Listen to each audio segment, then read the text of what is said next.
प्यारा हो मोहम्मद याद आता है। अल्लाहुम्मा सल्ली अला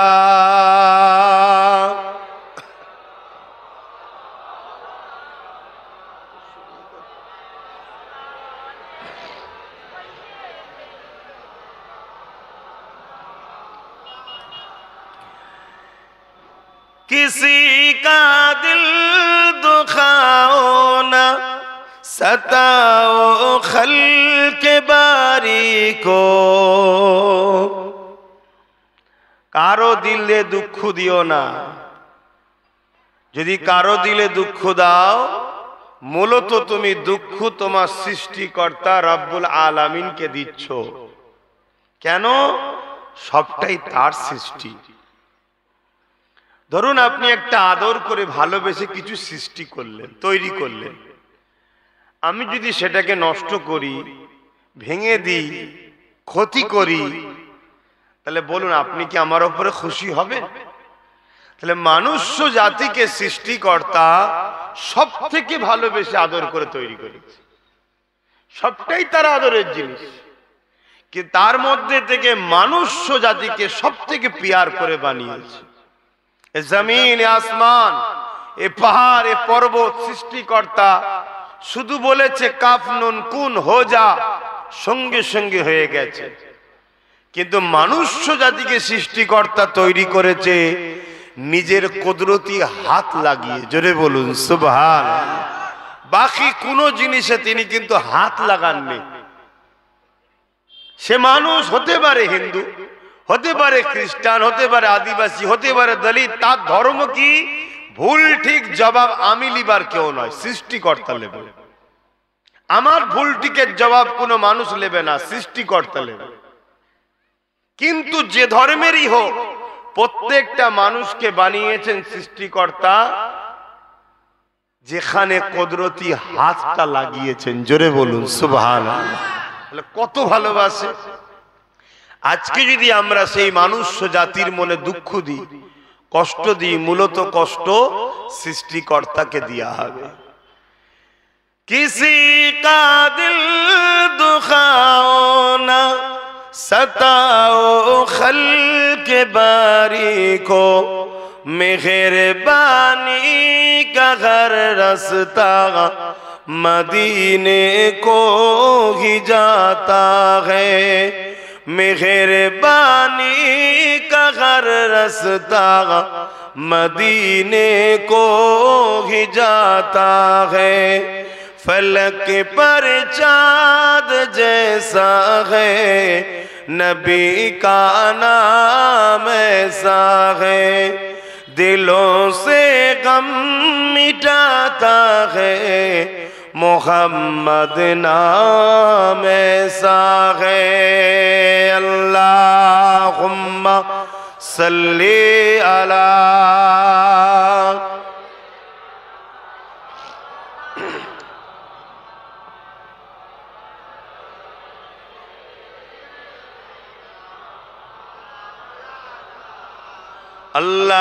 अल्लाहुम्मा सल्ली अला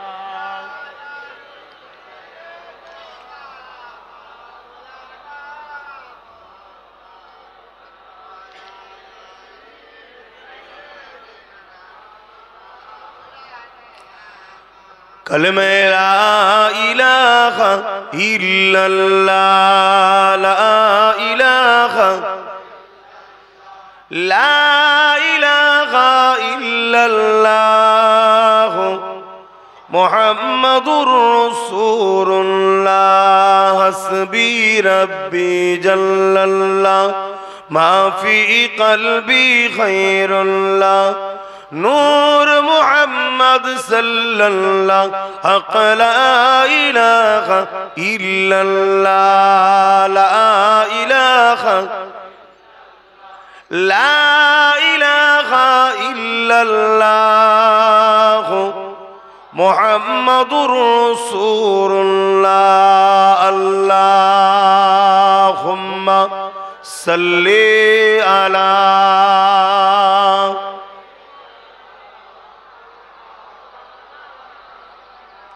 ওয়ালা আলি সাইয়্যিদিনা।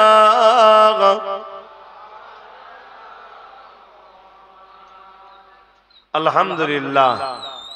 সকলে বলেন আলহামদুলিল্লাহ। এর মানে সমস্ত প্রশংসা একমাত্র সৃষ্টিকর্তা আল্লাহর।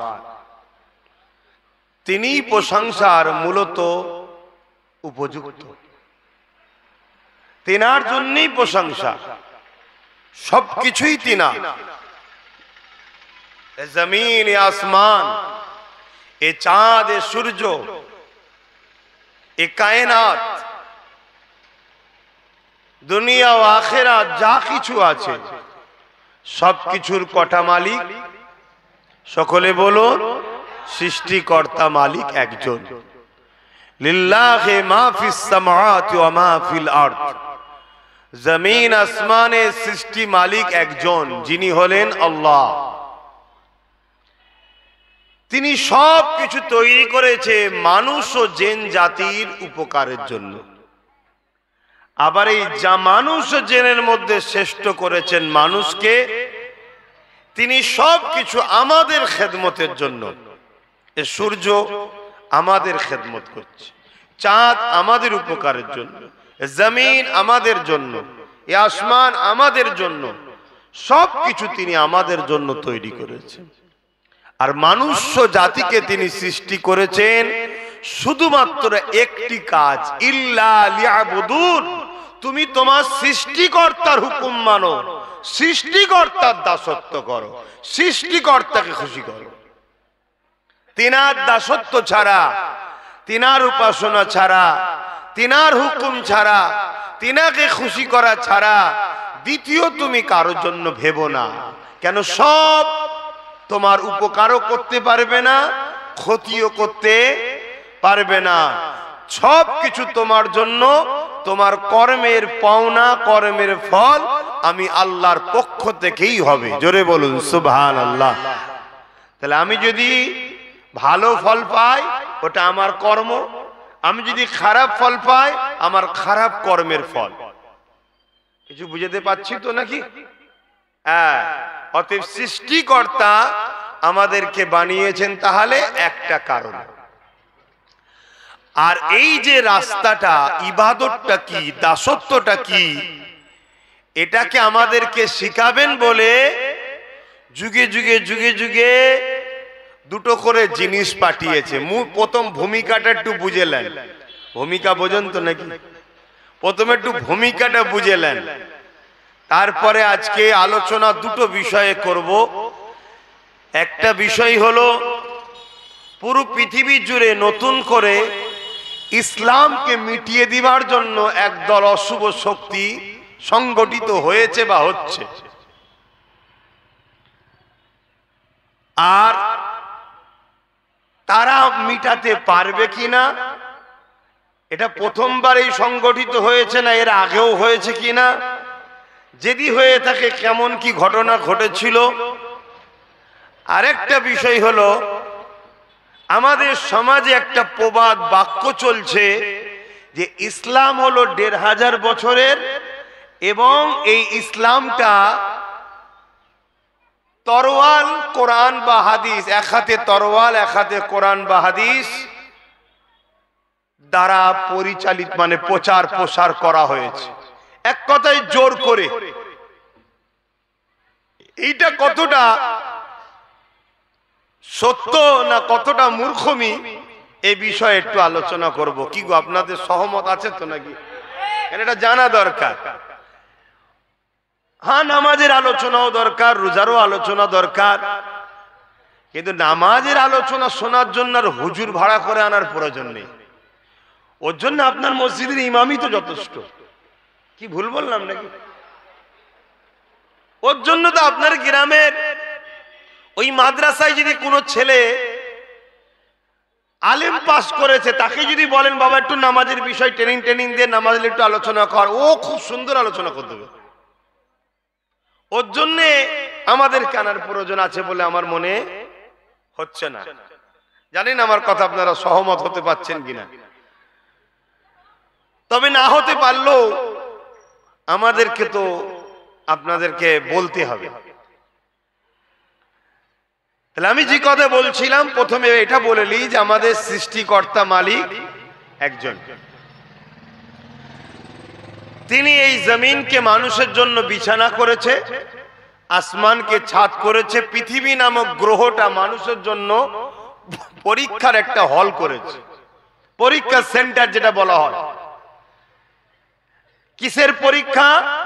সৃষ্টিকর্তা আমাদেরকে টেস্ট করতে চায় যে আমার দাস দাসী, আমার সৃষ্টি বান্দাগণ দুনিয়ায় গিয়ে আমাকে মনে রাখে না আমার বিরুদ্ধে হাজারো রকম কুসংস্কারে জড়িয়ে যায়। এটাই হলো পরীক্ষা। আর এদেরকে সঠিক রাস্তা আমি কিন্তু দেখাবো। এমনটা নয় যে এরা রাস্তা পাবে না, তা নয়। এর জন্য 1 লক্ষ মতান্তর 2,24,000 নবী, রসুল, পয়গম্বর, শিক্ষক, টিচার যেটাই বলেন, পথ প্রদর্শক, আওতার, মেসেঞ্জার আমাদের কাছে সৃষ্টিকর্তা পাঠিয়েছে যুগে যুগে, যাতে করে আমরা সত্য রাস্তা পাই যে আমাদের মালিককে কেন বানিয়েছে, কোনটা করব কোনটা করব না, এই ট্রেনিং দিবার জন্য। এবং 104টে কিতাব পাঠিয়েছে। তার মধ্যে 4টে হলো বড় আর 100টা হলো চটি কিতাব। বড় 4টে কিতাব তাওরাত, জবুর, ইনজিল। আর আমাদের জন্য কিয়ামত পর্যন্ত যেটা সিলেবাস 570 খ্রিস্টাব্দে নূর নবী এসেছেন, তিনার উপরে 610 থেকে নাজিল হয়েছে যে কিতাব, সেটা হলো কোরআন শরীফ। জোরে বলুন সুবহানাল্লাহ। এটা আমাদের বলতে মোটেই মুসলমান নয়, মানুষের জন্য কোরআন। কোরআন কার জন্য? হুদাল লিন্নাস, মানুষ জাতিকে সঠিক রাস্তা দেখাবার জন্য গাইড বুক হলো কোরআন। কোরআন ছাড়া বিকল্প কোনো বুক নাই, কোনো বই নাই, কোনো গাইড নাই যে মানুষকে কল্যাণ দিতে পারে। আমি চ্যালেঞ্জের সাথে বলছি। কেন? প্রত্যেকটা মানুষের লেখা কোরআন হলো সৃষ্টিকর্তার বাণী। আমি যদি যেটা তৈরি করেছি সেই সম্বন্ধে আমার যতটা জ্ঞান আছে, অন্যজনের জ্ঞান থাকতে কখনোই পারে না। তো মানুষকে যিনি তৈরি করেছেন সেই সৃষ্টিকর্তা, তিনি গাইড বুক দিচ্ছে। তো তিনার থেকে বেশি কেউ জানতে একটু সরাসরি দেবেন পারে না। তাই তিনি হলেন রব্বুল আলামিন, সৃষ্টিকর্তা, সর্বশেষ গাইড বুক কোরআন পাঠিয়েছে। এবারে আরো যত কিতাব আছে, আরো 3টে নাম বললাম, তাওরাত, জবুর, ইনজিল। এছাড়া আরো 100টা কিতাব আছে। তাই ইসলাম বলছে তুমি কোন ধর্মের ধর্মগ্রন্থকে সমালোচনা, কটূক্তি, গালিগালাজ করতে যেও না। কেন? সেটা কি আসমানি কিতাব না মানুষের মন গড়া? তোমার তো জানা নাই। কেন? 104টে কিতাব এসেছে, তবে তোমার জন্য যেটা এসেছে সেটা হলো কোরআন। এটা সিলেবাস, এটাকে তুমি মন দিয়ে ধরো, মজবুত করে ধরো, পড়ো, শেখো, এই অনুযায়ী জীবন গড়ো। আজ থেকে 500 বছর আগে আপনাদের এলাকার যারা মানুষ ছিলেন, সে যে কোনো ধর্মেরই হোক, নিশ্চয়ই পড়াশোনা করেছেন। একটু হ্যাঁ কিনা বলুন। তাদের যে সিলেবাস ছিল, সেই সময় যে শিক্ষক ছিলেন, তিনি সেই সময়ের জন্য শিক্ষক হিসাবে ঠিক না ভুল? সেই সময়ের যে সিলেবাস, সেই সময়ের জন্য ঠিক না ভুল? কিন্তু এখন যদি সেই সিলেবাসকে আমি পড়াশোনা করি, তাহলে পরীক্ষায় তো সেই সিলেবাস অনুযায়ী প্রশ্ন আসবে না, আসবে তো বর্তমান সিলেবাস অনুযায়ী। তাহলে আমরা ফেল করব। তখন যিনি শিক্ষক ছিলেন, তিনার কথা যদি এখনো মেনে চলি, তিনি যে সাজেশন দেবে, তাহলে কিন্তু আমরা পরীক্ষার হলে গিয়ে সব চোখে সরষে ফুল দেখবো, ধোঁয়া, অন্ধকার। তা আমাদের জন্য যে সিলেবাস, সেটা হলো কোরআন। আমাদেরকে প্রশ্ন করা হবে কোরআন থেকে। তাই আমাদের ঘরে এই কোরআন মানতে হবে। আগেরটা সেই সময়ের জন্য ঠিক ছিল, আগের শিক্ষক সেই সময়ের জন্য ঠিক ছিল। আমাদের জন্য হযরত প্রফেট মুহাম্মদ রাসূল সাল্লাল্লাহু আলাইহি ওয়াসাল্লাম। জোরে বলুন সুবহানাল্লাহ। মনে রাখবেন, সব জিনিসের মানুষ আপডেট চাই, আপডেট, তাই তো নাকি? প্রথম মোবাইল বেরিয়েছিল ব্যাগে করে ঘুরতে হবে, এত বড় বড়, জানেন কি জানি না, এত বড় বড় মোবাইল। ওর জন্য একটা বাজার করে ব্যাগ লাগবে, নিয়ে ঘুরতে হবে। তারপরে বেরোলো অ্যান্টেনাওয়ালা। তারপরে ধাপে ধাপে বাইর হতে লাগলো, বিনা ক্যামেরাওয়ালা বাইর হয়েছিল, তারপর ক্যামেরাওয়ালা, চিপওয়ালা। এখন অ্যান্ড্রয়েড মোবাইল বেরিয়েছে, এখন আরো লেটেস্ট বেরোচ্ছে। কিন্তু মনে রাখবেন যত লেটেস্ট বেরোচ্ছে পুরাতন সব খুবিয়া কিন্তু তার মধ্যে আছে, কিন্তু আরো নতুনত্ব দেওয়া হচ্ছে। তওরাত, জবুর, ইনজিল এগুলোর মধ্যে যা ভালো ছিল সবটাও কোরআনের মধ্যে আছে, কিন্তু কোরআনে আরো লেটেস্ট ভালো দেওয়া আছে। জোরে বলুন সুবহানাল্লাহ। তাই কোরআনের পরে আর কোন লেটেস্ট হতে যদি হয়তো বার করো সেটা মানা হবে। কথা বুঝছেন না বোঝেন না? যদি বলেন হুজুর কি বলছেন, কোরআন তো শেষ কোরআন, কোরআনের পরে কোনো কিতাব আসবে না। আরে যখন লেটেস্টই আসবে না তাহলে মানা হবে না? আল্লাহ তো কোরআনে চ্যালেঞ্জ দিয়েছে, তোমাদের যদি মনে হয় কোরআন মানুষের কথা, সৃষ্টিকর্তার বাণী নয়, তাহলে চলো তোমরা আল্লাহ ছাড়া পৃথিবীর সবাইকে এক জায়গায় করো, করে কোরআনের নাই একটা কিতাব লিখে দেখাও। আল্লাহ চ্যালেঞ্জ দিয়েছে না দেয়নি? যারা আজকে বলছে কোরআন মুহাম্মদ সাল্লাল্লাহু আলাইহি ওয়াসাল্লাম লিখেছে, তারাই আবার বলছে মুহাম্মদ সাল্লাল্লাহু আলাইহি ওয়াসাল্লাম নাকি অক্ষর জ্ঞান জানতো না, লিখতে জানতো না, পড়তে জানতো না। এক মুখে কত রকম কথা বলে। যাক, শিক্ষার অভাব, যোগ্যতা হীনতায় ভুগছে। শুধু মানুষ দেখলে হয় না, দুটো হাত পশুরও আছে, দুটো পা পশুরও আছে, দুটো চোখ পশুরও আছে, দুটো কান পশুরও আছে। পশুও খায়, পশুও ঘুমায়, পশুও কাঁদে, পশুরও সংসার আছে, তাদেরও সবকিছু জীবন যাপন আছে, সন্তান বাচ্চা সব হয়। এতে মানুষ আর পশুর মধ্যে পার্থক্য কিছু নয়। মানুষ আর পশুর মধ্যে পার্থক্য করতে গেলে মনুষ্যত্বটাকে ঠিক করতে হবে। তুমি তোমার রবকে চিনলে না, তুমি তোমার প্রভুকে চিনলে না, চিনতে যদি না পারলে তাও ভালো, আবার প্রভুর কিতাবের সঙ্গে তুমি বিদ্রুপ করছো। জানতে হবে তুমি একটা সূরাতে সকলে মানুষ, কিন্তু হাকিকাতে তুমি একটা এক একটা পশু এক এক ধরনের দেখতে হয় না? এই পশুটাকে বলা হয় মানব রূপী পশু। বুঝতে পারছেন তো নাকি? হ্যাঁ, লাস্টে আমার আল্লাহ বলছে তোমরা কোরআনের না একটা কোরআন তো পারবে না জানি, একটা ছোট সূরা তৈরি করো। তারপরে আবার আল্লাহ নিজে বলছে সূরাও পারবে না, একটা আয়াত তৈরি করে দেখাও। ১৫০০ বছর ধরে এই কোরআনের চ্যালেঞ্জ চলে আসছে পৃথিবীতে। পৃথিবী বিখ্যাত যারা ধনী, ভারত বিখ্যাত নয়। আমার কথা শুনছেন তো? গাড়ি রাস্তা দিয়ে যাবে, ওটা যাওয়ার জন্যই রাস্তা করা হয়েছে। আমাদের অন্যরকম স্টাইলে চললে হবে না। আমরা রোড বন্ধ করে ধর্ম পালন করি না, করেন নাকি আপনারা? খবরদার জীবনে করবেন না। কথা বুঝে আসছে? রোড বন্ধ করে ধর্ম করবেন না, এটা উচিত নয়। কে কি বলবে, কে নিষেধ করবে, কে বারণ করবে, ওটা বড় কথা নয়। কেন? সবার যা আছে আমাদেরও তাই আছে না, আমার ধর্মের চলবে না, ব্যাস কথা শেষ। কার কি আছে আমার দেখার দরকার নেই। তো যে গাড়ি যাবে, রাস্তা দুটা রাস্তা করা হয়েছে গাড়ি যাবার জন্য, আপনারা একটু শোনেন তো ভাইয়ের আমার রাসূল পাক সাল্লাল্লাহু আলাইহি সাল্লাম কি কথা বলছিলাম যেন? একটা ছোট্ট সূরা, একটা আয়াত করে দেখাও। পৃথিবী বিখ্যাত যারা ধনী, এই শিক্ষিত পৃথিবী, মোবাইল ফোন আমার কাছেও আছে, দেখাতে হবে না। পৃথিবী বিখ্যাত যারা শিক্ষিত, ভারত বিখ্যাত নয়, পৃথিবী বিখ্যাত যারা শিক্ষিত, তারা crore crore million billion dollar টাকা খরচ করে বিশাল বিশাল রিসার্চগার তৈরি করেছে, শুধু উদ্দেশ্য একটা, কোরআনের ভুলবার করব। কি জন্য? কোরআনের ভুলকার করব। কেন? পৃথিবীতে একটাই কিতাব আছে যে কিতাব পড়ার আগে বলছে জালিকাল কিতাব লা রাইবা ফি, পড়বি পড়ে আগে বিশ্বাস রাখ এটা সেই কিতাব যার মধ্যে ভুল তো দূরের কথা, কোনো সন্দেহ নাই। জোরে বলুন সুবহানাল্লাহ, আরো জোরে বলুন। এই চ্যালেঞ্জটা পৃথিবীতে কোরআন ছাড়া দ্বিতীয় কোনো কিতাব পারেনি।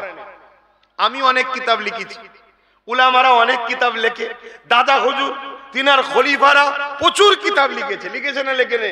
লাস্টে কি লিখেছে? ভুল হলে ধরিয়া দেবেন, অনুরোধ করছি পরের সংকলনে ভুল সংশোধন করে দেওয়া হবে, ক্ষমা মার্জনা করিবেন। কি লিখতে হয় না, এটা সবাইকে লিখতে হয়েছে। আর একটা কথা বলি, সময়ের সাথে সাথে মানুষের ডিমান্ড পূরণ করতে গিয়ে পৃথিবীতে প্রত্যেকটা কিতাবকে চেঞ্জ করতে হয়েছে, সংযোজন করতে হয়েছে, সংশোধন করতে হয়েছে, তার মধ্যে পাল্টাতে হয়েছে। কিন্তু কোরআন ১৫০০ বছর ধরে একটা জেরো নয়, একটা পেশো নয়, একটা নুক্তাও নয়, কোন কেউ চেঞ্জ করার ক্ষমতা রাখেন। জোরে বলুন সুবহানাল্লাহ। কেন? কোরআন সৃষ্টিকর্তার বাণী। আপনার প্রশ্ন হতে পারে যে আরো ১০৩টে সৃষ্টিকর্তার বাণী আছে তো? হ্যাঁ আছে, কিন্তু সেগুলোকে সৃষ্টিকর্তাই রদ করে দিয়েছে। রদ বোঝেন তো? ডাক্তারের কাছে গেছেন, প্রেসক্রিপশন করেছে ডাক্তার, এই ট্যাবলেট খাবে। ১ মাস পরে আবার গেছেন, ডাক্তার আপনাকে চিকিৎসা করে আগের প্রেসক্রিপশন ক্যান্সেল করে দিয়েছে নতুন করে। এটা ডাক্তারের হাতেই ক্ষমতা। সৃষ্টিকর্তা মানুষ্য জাতির জন্য আরো ১০৩টে যে পাঠিয়েছিল সেগুলো সব রদ করে প্রফেট মুহাম্মদ সাল্লাল্লাহু আলাইহি ওয়াসাল্লামের উপরে সর্বশেষ চূড়ান্ত ফয়সালা আসমানি কিতাব পাঠিয়ে বলেছে কিয়ামত পর্যন্ত এই প্রেসক্রিপশন শেষ, এরপরে আর রদ করতে হবে না। পৃথিবীতে যার যা সমস্যা আছে, যত সমস্যা আসবে, সব সমাধান কোরআন দেবে। জোরে বলুন সুবহানাল্লাহ, আরো জোরে বলুন। এমন ভাবে প্রেসক্রিপশন করে দিয়েছে, যে ভাষা আপনি বুঝবেন তাই বলছি, এমন ভাবে সৃষ্টিকর্তা গাইড লিখে দিয়েছে। ১৫০০ বছর আগে এসছে, আজকের দিনে কার কি সমস্যা বলুন, তার সমাধান আপনার কোর্ট না দিতে পারে, জেলা না দিতে পারে, প্রশাসন না দিতে পারে, মুফতি দিতে না পারে, মৌলানা দিতে না পারে, তার শিক্ষা কম হতে পারে, সব জায়গা দিতে না পারে।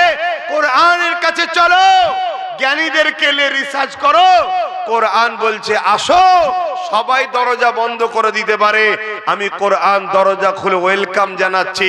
তোমার সংসার জীবনে, অর্থনৈতিক জীবনে, রাজনীতির জীবনে, পরিবার নীতির জীবনে, রাষ্ট্র জীবনে, তোমার সামাজিক জীবনে, এডুকেশন জীবনে, স্বাস্থ্য জীবনে, তোমার যা সমাধান আছে, সমস্যা আছে, আসো। কেউ না দিতে পারে, আমি কোরআন তোমার সমস্যা সমাধান করব। জোরে বলুন সুবহানাল্লাহ, আরো জোরে বলুন সুবহানাল্লাহ। কেন? কোরআন যিনি লিখেছেন, কোরআন যিনি পাঠিয়েছেন, কোরআন যিনের বাণী, কোরআন হলো কোন কিতাব নয়, কালামুল্লাহ, যিনার কথা, তিনি হলেন কুল কায়নাতের একমাত্র সৃষ্টিকর্তা। তিনি জানেন না? জানেন না? আজ থেকে পৃথিবী কত বছর থাকবে আমি জানি না, তিনি জানেন। যত বছর থাকবে, কি ঘটবে, কি সমস্যা আসবে, কি হতে পারে, সব তিনি জানেন না? জানেন না? তার সমাধান তিনি করে আমার নূর নবীর উপরে নাজিল করেছে, পাঠিয়েছে মানুষের জন্য গাইড বুক হিসাবে। কথা বুঝে আসছে? সেই কোরআনকে রিসার্চ করার জন্য crore crore million billion dollar টাকা খরচ হচ্ছে, শুধু একটা ভুল বার করবে। কোরআনের এই চ্যালেঞ্জটাকে তারাও অ্যাকসেপ্ট করছে, কিন্তু খুশির বিষয়, কোরআন মান্যওয়ালাদের কাছে গর্বের বিষয়, ২০ বছর, ৩০ বছর, ৪০ বছর ধরে রিসার্চ করার পর পৃথিবী বিখ্যাত বিখ্যাত শিক্ষিত গুলো বলছে যে একটা ভুল পেয়েছি, একটা ভুল পেয়েছি। পুরো মিডিয়া, পৃথিবীর মিডিয়া যে হাজির, বলুন বলুন বলুন বলুন, মানে শগুন যেমন চেয়ে থাকে কবে ভাগাড়ে পড়বে, চেয়ে থাকে, ভুল পেয়েছে কোরআনের। তো বলুন, বলছে না কোরআনের নয়, তাহলে বলছে আমার কি, কোরআন না মেনে আছে, এটাই সব থেকে ভুল, কোরআন মানতে হবে। জোরে বলুন সুবহানাল্লাহ, আরো জোরে বলুন সুবহানাল্লাহ। তখন সে কলেমা পড়ে কোরআন মানছে। নবীর লাইফটাই হলো কোরআন। জোরে বলুন সুবহানাল্লাহ। এটাও শুনিয়ে দিই আপনাদের। এক সাহাবা হুজুর আমার নবী পাকের কাছে আসলেন, ভাই আমি একটুখানি সমস্যায় কদিন পড়ছিলাম, ডাক্তার দেখালাম, ডাক্তার বলল আপনার শরীর গরম হয়ে গেছে। আমাকে যা খেতে দিয়েছে সব, মানে শরীর বরফ হয়ে যাবার কথা, কিন্তু তাও কিছু হচ্ছে না। এই জন্য ভেতরে একটু সাই সাই করছে। এমনি ঠান্ডা ঠান্ডা আবহাওয়া সন্ধ্যের পরে থাকে, আর আমাকে ওই সব ঠান্ডা ঠান্ডা জিনিস কি কমনে সব আছে, বুঝতে পারছেন তো, পুতেলা পুতেলা কি সব বলে, চিয়া সিড, আরো কি কমনে সব আছে, তুকমা দানা, তারপর কি সব গাছের পাতা টাতা আছে, তুলসী গাছের পাতা, কি সব খাওয়াচ্ছে। ওই ঠান্ডা একটু ঘর ঘর করছে, বুঝতে পারছেন তো, এর জন্য মাঝে মাঝে কপ উঠে যাচ্ছে, ইউজ করতে হচ্ছে, খারাপ নেবেন না। তাই আমি একটু কথা বলছি, একটু মন দিয়ে শোনেন ভাই, একটু মন দিয়ে শুনছেন তো সবাই? তো ভাইয়ের আমার কি কথা বলছিলাম, হ্যাঁ, কয়েকজন সাহাবী আমার রসুলের, আমার নবী পাক সাল্লাল্লাহু আলাইহি ওয়াসাল্লাম সম্বন্ধে আম্মাজান আয়েশা সিদ্দিকা হুজুরকে জিজ্ঞেস করছেন পর্দার আড়াল থেকে, আম্মাজান আমাদের নবী কেমন ছিলেন, আমাদের নবী কেমন ছিলেন? আম্মাজান আয়েশা হুজুর বলছেন কেন? বলছে আমরা চিনতে পারছি না। আম্মাজান বললেন কেন তোমরা কোরআন পড়ো না? জি পড়ি। আম্মাজান আয়েশা হুজুর বললেন কানা খুলুকুল্লাহুল কোরআন, তোমার নবী হলো কোরআন শরীফ, অর্থাৎ তোমার নবী যা করেছে, তোমার নবীর চরিত্রটা হলো, লাইফটা হলো কোরআন, অর্থাৎ কোরআন অনুযায়ী জীবন করেছে। জোরে বলুন সুবহানাল্লাহ। হুবহুব কোরআন অনুযায়ী। কথা বুঝে আসছে? তাহলে আমার কোরআনকে বুঝতে গেলে নবীর লাইফকেও বুঝতে হবে। কথা বুঝে, এটা প্র্যাকটিক্যাল খোলাসা, খোলাসা হলো নবী। তো যাক, যে কথা বলছিলাম, তাহলে কোরআনের বিরুদ্ধে আজ থেকে লোক, ভাই জোরে বলো, জোরে বলো, কিন্তু এতদিন যারা লড়াই করেছে তারা crore crore million billion dollar টাকা খরচ করে রিসার্চ করেছে। রিসার্চ করে এক একজন শিক্ষিতকে, কাউকে 1 কোটি, কাউকে 10 কোটি, কাউকে 20 কোটি, কাউকে 50 কোটি, কাউকে 1000 কোটি করে মাইনে দিয়ে পুষে কোরআনের ভুলবার করার জন্য চেষ্টা পৃথিবী চালিয়েছে। কিন্তু তারাই একদিন ইমানের কালেমা পড়ে আল্লাহ রসুল ও কোরআন ও আল্লাহর প্রেমিক হয়ে গেছে। জোরে বলুন সুবহানাল্লাহ। তারা দেখছে এই কোরআনের ভুল খুঁজে আর হবে না, কেন এতে ভুল নাই, ভুল আর বেরোবে না। তো এক কাজ কর, ওই টাকা কোরআনের রিসার্চের পিছনে লাগিয়ে যাদেরকে দিয়ে রিসার্চ করাচ্ছি তারাই তো কোরআনের প্রেমিক হচ্ছে। এক কাজ কর, শিক্ষিত ছেড়ে দিয়ে এবারে ওই টাকা মূর্খদের পিছনে লাগা। শুনছেন না? শুনুন, মূর্খদের পিছনে লাগা। স্কুলের চৌকাটে পা দেয়নি, জীবনে কোনটা অ, কোনটা ক, কোনটা খ বোঝেনে, তাদের পিছনে লাগা। লাগিয়ে দিয়ে মদ দিয়ে, জুয়া দিয়ে, যা খুশি করুক, এই সবগুলোকে দিয়ে তাদের দ্বারা এবারে গায়ে জোর দেখিয়ে বল কোরআন মুছে দেবো, গায়ের জোর দেখিয়ে বল কোরআন মোহাম্মদের লিখা, গায়ের জোর দেখিয়ে বল কোরআনে ভুল আছে, গায়ের জোর দেখিয়ে কেস কর কোরআনের বিরুদ্ধে। শুনছেন না? শোনেন না? মানে ফুল পাগলা কুকুর টাইপের হয়ে গেছে এবারে। আমার ভাষা খারাপ লাগছে নাকি? হ্যাঁ, মানে আর কোনো দিশা খুঁজে পাচ্ছে না এবারে। আচ্ছা, এইটা করার কারণ কি? এটা করার কারণ হচ্ছে সব দোকান বন্ধ হয়ে যাচ্ছে, সব দোকান বন্ধ হয়ে যাচ্ছে, খদ্দের আর থাকছে না, সব খদ্দের কোরআন ও রসুলের দিকে যাচ্ছে। জোরে বলুন সুবহানাল্লাহ। গর্বের সাথে বলছি, যারা বিরোধী করছে তাদের মুখেরই বক্তব্য শুনুন না। ইসলামকে যদি মিটানো না যায়, কোরআনকে যদি বন্ধ না করা যায়, ইসলামকে যদি মুছা না যায়, তাহলে আমাদের অস্তিত্ব থাকবে না। কেন অস্তিত্ব থাকবে না? কি সমস্যা? তার মানে আমার ঘরের যুবক যুবতীরা যারা শিক্ষিত হচ্ছে তারা সব পালাচ্ছে, তারা নিজেরাই স্বীকার করছে। দেখো, এই আমার কথায় অসুবিধা হচ্ছে, তুই আমার বাপকে দিন রাত গাল দিয়েছিস, আমি একটু মিষ্টি ভাতাতে বুঝাই যে আমার বাপটা ঠিক, এটা তো বলি নাকি? বলা যাবে না? বলেন, বলা যাবে না? মুসলমান তোমাদের হয়ে বলছি না, কেন তোমরা এমনি শেষ, তোমাদের অবস্থা খুব খারাপ। যাতে নতুন একটা প্রজন্ম আল্লাহ তৈরি করে সেই চেষ্টা করছি। তোমাদের অবস্থা খুবই খারাপ। খারাপ লিওনি, হাকিকাত বলছি, হাকিকাত বলছি। আল্লাহর নবী সাহাবা হুজুরদের বলেছিলেন একটা টাইম আসবে আমার উম্মত মার খাবে। সাহাবা হুজুররা জিজ্ঞেস করলেন, হুজুর কেন সংখ্যা কমে যাবে? আল্লাহর নবী বললেন না, সংখ্যা অনেক হবে। তাহলে মার খাবে কেন? নবী দুটো কথা বলেছিলেন। একটা কথা হলো তাদের হৃদয়ে আল্লাহর ভয় উঠে যে দুনিয়ার ভয় ঢুকে যাবে। আর সিস্টেমটা হলো ঠিক এমন, যার হৃদয়ে আল্লাহর ভয় থাকে, আল্লাহ সবাই ওপরে সবাইকে তাকে ভয় করায়। আমি বুঝতে পারলাম কি? ধরুন কারো হৃদয়ে আল্লাহর ভয় আছে, বাকি সবার হৃদয়ে আল্লাহ তার ভয় ঢুকায়। সে চুপচাপ ঘরে বসে থাকবে, সে কোনো কথাও বলবে না, তারপরেও তাকে ভয় করবে। যেমন ইসলাম, কোরআন, রাসূল, জীবনে একটা কেউ প্রমাণ দিতে পারবে না যে আমার রাসূলুল্লাহর হাতে কেউ কতল হয়েছে, কিন্তু বলে বেড়াচ্ছে কি নবী নাকি তরবারি নিয়ে ঘুরেছে। ভয় ভয়। ঠিক তেমনই কোরআন বিরুদ্ধে বলছে না, বলেন? আচ্ছা, কোরআনকে বছর 10 আগে আমেরিকাতে কম্পিউটার উপর রেখে কম্পিটিশন করা হয়েছিল। বছর 10 আগের কথা বলছি, কম্পিটিশন করা হয়েছিল। কি কম্পিটিশন? কোন কিতাবটা সহি? শুনছেন? কোন কিতাবটা সহি? বিভিন্ন কিতাব দেওয়া হচ্ছে, সব রেড সিগন্যাল দিচ্ছে, রং রং রং রং রং। কোরআন যখন দিয়েছে অমনি গ্রিন লাইট জ্বলে উঠেছে। জোরে বলুন সুবহানাল্লাহ। আর কতবারে দেখবে কোরআন, আর কত ভাবে দেখবে কোরআন সম্বন্ধে? যেদিক দিয়েই দেখে পরাজিত হয়, তারপরও গায়ে জোর দিয়ে মিটাতে হবে। কেন? এই পৃথিবীতে মানুষের মধ্যে এক শ্রেণীর মানুষ আছে যাদের স্বপ্ন ক্ষমতার জন্য মানুষের খোদা হব। বুঝতে পারছি? ক্ষমতার জন্য মানুষের কি হব? প্রভু হব, খোদা হব। মানুষ আমার উপাসনা করবে, আমাকে ডাকবে। আজানটা হয়ে যাবে, নামাজ কটাই হবে?